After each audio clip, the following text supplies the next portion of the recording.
ပရိသတ်တို့ရေခမရတို့ရဲ့အနီးအနားမှာကားဟွန်တန်အခြေကြီးချရင်စိတ်နှောက်ယှက်ဖြစ်ပါသလားအဲ့ဒီအတန်က90 decibel ဝန်းကျင်မှာဒါပေမဲ့ကဘာပေါ်မှာဒီခထောင်ပေါင်းများစွာပိုကျဲတဲ့အတန်တွေကိုနေ့စဉ်ထုတ်နေတဲ့ trace and ရှိပါတယ်ဒီနေ့မှာတော့လေယာဉ် engine 140 decibel ထက်တောင်ပိုကျဲတဲ့200 decibel ကျော်ထုတ်နိုင်တဲ့ကဘာအတန်အကျယ်ဆုံး trace and 9မျိုးအကြောင်းကိုစူးစမ်းကြည့်ကြရအောင်နံပါတ်5နဲ့4နေရာကိုမျှဝေယူထားကြတာကတော့140 decibel အထိထုတ်ပေးနိုင်တဲ့ကုန်းပေါ်ကတရိษံ2မျိုးပါနံပါတ်5 howler monkey ဟောက်တက်သောမြောက်ဖြစ်ပါတယ်သူတို့ရဲ့ level ကအထူးပြုပြင်ထားတဲ့အယိုးကြောင့်3မိုင်အကွာအဝေးဒီသူ့ရဲ့ဟောက်တန်းကိုကြားနိုင်ပါတယ်နေမြေကိုအတန်နဲ့ကျင်ညာတာပေါ့နံပါတ်4ကတော့ greater bulldog bat လင်းတို့တစ်မျိုးဖြစ်ပါတယ်သူထုတ်တဲ့140 decibel အော်တန်ကမြင့်မာလွန်းလို့လူကမကြားရပေမဲ့အဲ့ဒီအတန်လှိုင်းကိုထုံပြီးပတ်ဝန်းကျင်က insect တွေကိုဖမ်းစားပါတယ်နံပါတ်3ကမ္ဘာပေါ်မှာအကြီးဆုံးဖြစ်တဲ့ blue whale အပြာရောင်ဝေလငါးပါ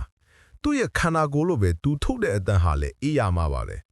သူတို့ရဲ့နေပြီးတူးညင်းတဲ့အတန်ဟာ188 decibel အထိကျဲပါတယ်ဒါဟာပင်လယ်ရေရောက်မှာမိုင်ပေါင်းရာနဲ့ချီတဲ့အကွာအဝေးကဝေလငါးချင်းဆက်သွယ်နိုင်ဖို့အသုံးပြုတာဖြစ်ပြီးလူကနားထောင်ရင်တချင်းလိုမျိုးကြားရနိုင်ပါတယ်နံပါတ်2မှာရှိတာကတော့လူတွေကိုအံ့ဩစေတဲ့တရိษံလေးပါသူကတော့ pistol shrimp pistol ပဇွန်ထိပါတယ်အရွယ်အစားသေးငယ်ပေမဲ့သူထုတ်တဲ့အတန်ဟာ110 decibel အထိရှိပါတယ်ဒီအတန်ကိုဘယ်လိုထုတ်တယ်လဲဆိုတော့သူ့လက်မကြီးကိုမြန်နှုံးမြင့်ပိတ်လိုက်တဲ့အခါရေထဲမှာပူပေါင်းတစ်ခုဖြစ်ပေါ်လာပြီးအဲ့ဒီပူပေါင်းပြတ်ထွက်သွားတဲ့ဖြောင်းတန်ကအတန်ပုံးလိုကျဲသွားတာပါ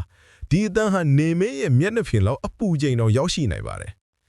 နံပါတ်1ကမ္ဘာအတန်အကျယ်ဆုံးစမ်းချိန်တင်ထားတာကတော့ sperm whale ဝေလငါးကြီးပဲဖြစ်ပါတယ်သူရဲ့အတန်လှိုင်းကလစ်တန်ကဟာ233 decibel အထိရောက်ရှိနိုင်ပါတယ်230 decibel ဆိုတာဘယ်လောက်အကျယ်လဲဆိုတော့တဲ့နားအနီးမှာဘုံတလုံးပေါက်ကွဲသလိုပါပဲ sperm whale ဟာဒီအတန်လှိုင်းတွေကိုအမောင်ဆုံးရေအောင်နေရာတွေမှာလမ်းရှာဖို့အစာရှာဖို့နဲ့သူ့ရဲ့အဓိကအစာဖြစ်တဲ့ Ayama squid ကိုတိုက်ခိုက်ဖို့အတွက်အသုံးပြုပါတယ်ကဲဒီနေ့မှာတော့သမုဒိယအောက်ခြေကနေတစ်တော်တွေအထိအတန်စွမ်းအားကြီးမားတဲ့တဘာဝရဲ့အံ့ဩစရာဝင်တွေကိုလေ့လာခဲ့ပါပြီတရိษံတွေဟာရှင်သန်ရက်တည်ဖို့အတွက်ဘလို့ထူးခြားတဲ့ဇွမ်းရည်တွေကိုအသုံးပြုနေကြတယ်လဲဆိုတာကိုဒီဗီဒီယိုကနေသိရှိသွားပြီလို့ထင်ပါတယ်ဘယ်တရိษံရဲ့ဇွမ်းရည်ကခမားလို့ကိုအံ့ဩစေတယ်လဲဆိုတာ comment မှာရေးပေးခဲ့ပါအောင် like share နဲ့ subscribe လုပ်ဖို့လည်းမမေ့ပါနဲ့နော်နောက်ဗီဒီယိုမှာပြန်တွေ့ပါမယ်